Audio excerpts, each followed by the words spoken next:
Désactivez la mémoire cache du serveur en allant au niveau de mise en cache des bords.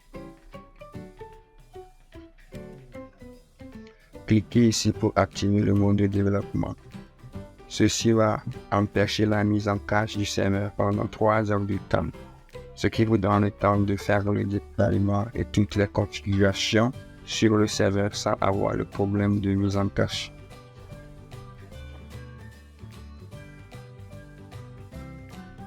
Pour activer le certificat de sécurité sur votre serveur, allez en bas au niveau de sécurité.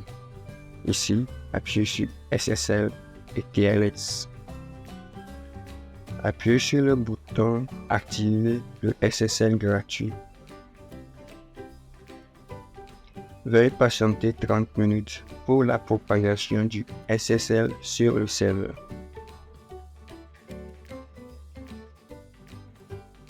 Pour envoyer un fichier sur le serveur, appuyez sur Gestionnaire de fichiers. Allez dans Téléchargement. Sélectionnez le fichier à télécharger. Cliquez sur Glisser, déposer. Et puis choisissez le fichier que vous voulez envoyer sur le PC et appuyez sur Ouvrir. Appuyez sur le bouton Télécharger ici. Veuillez patienter le temps du téléchargement. Et voilà, mon fichier est envoyé sur le serveur.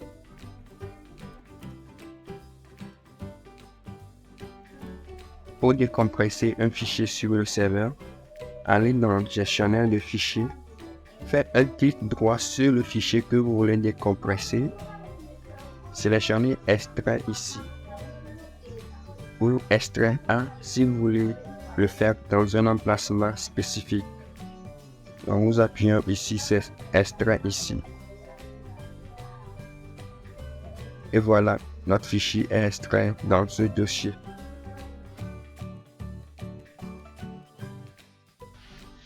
Pour créer un fichier sur le serveur, allez dans le gestionnaire de fichiers, faites clic droit et appuyez sur Nouveau dossier qui est à la forme du fichier. Il y a une erreur au niveau du nom, mais c'est la première option. Mettez le nom du fichier, appuyez sur Créer. Voilà, notre fichier est créé ici.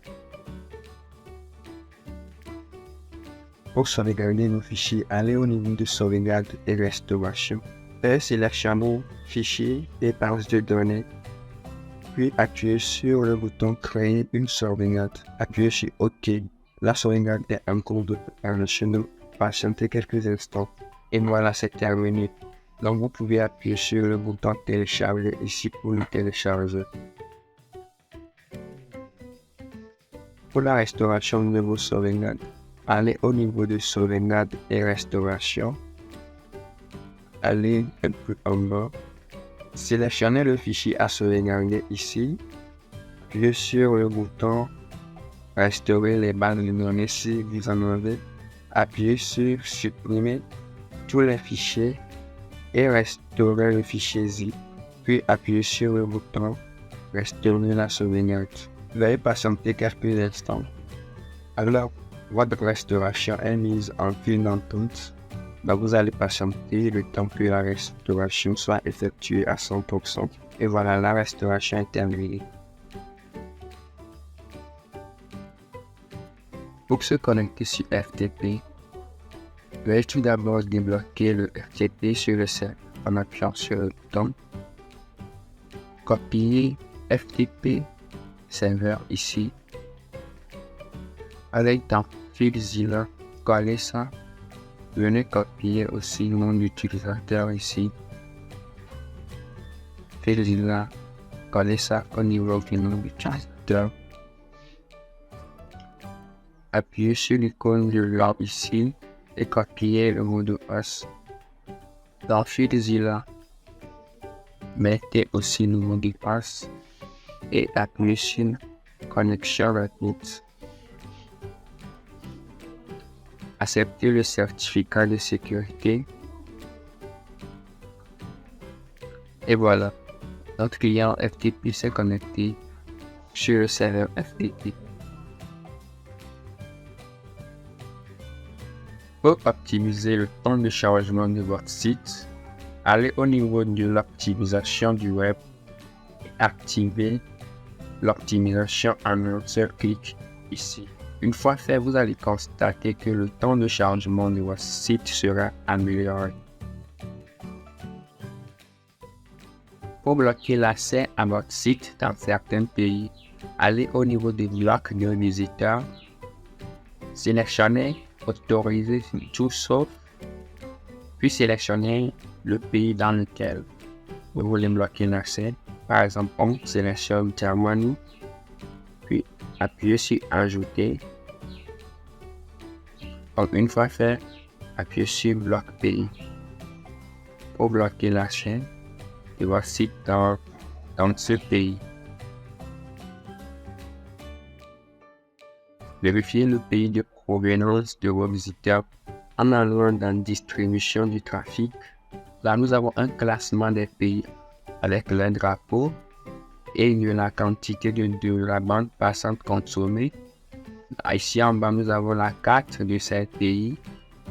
On peut faire le classement en fonction du dernier jour, de la dernière semaine ou de la dernière heure.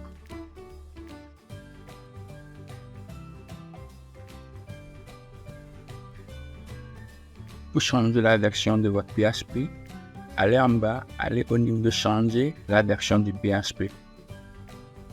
Alors, cliquez ici pour sélectionner la version du PHP que vous souhaitez et appuyez sur le bouton changer la version du PHP.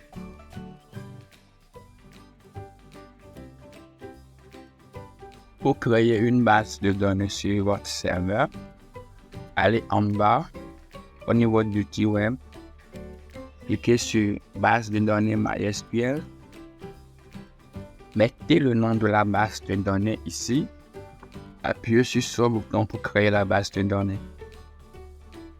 Ici, vous avez le nom de la base de données et le mot de passe de la base de données. Copiez ce mot de passe en même temps.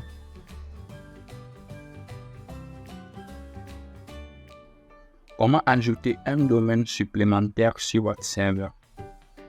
Allez en bas, au niveau du nom d'un domaine, appuyez sur Domaine. Au niveau de Ajouter un domaine, mettez le nouveau domaine que vous voulez ajouter. Appuyez sur le bouton ici pour ajouter le domaine. Là, nous avons le nouveau domaine ajouté présent ici. Une fois fait, nous allons changer le dossier racine du nouveau domaine. Donc, copiez le nom du domaine.